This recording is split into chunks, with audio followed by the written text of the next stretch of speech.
Silver মাছ থেকে ডিম তৈরি করা হবে, সে ডিম থেকে চারা মাছ হবে। মাছগুলোকে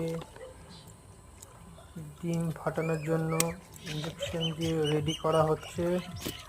এগুলো তাড়াহুড়া করে তুলি কিছুদিনের না, আস্তে মধ্যে ডিম দেওয়ার জন্য উপযুক্ত হয়ে যাবে এবং সেই ডিম থেকে এই মরশুমে এই মাছগুলোর সাইজ হচ্ছে 2 কেজি মতো প্রায়। এগুলো হচ্ছে সিলভার মাছ, দেখতে পাচ্ছেন 1 কেজ করে ডিম আছে।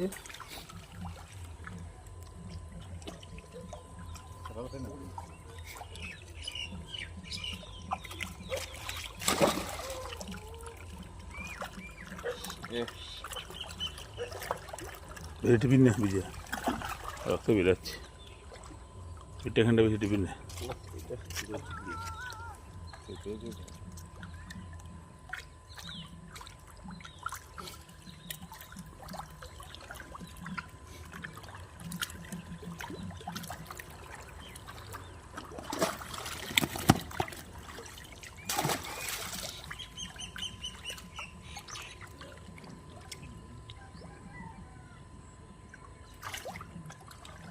চলে যায়।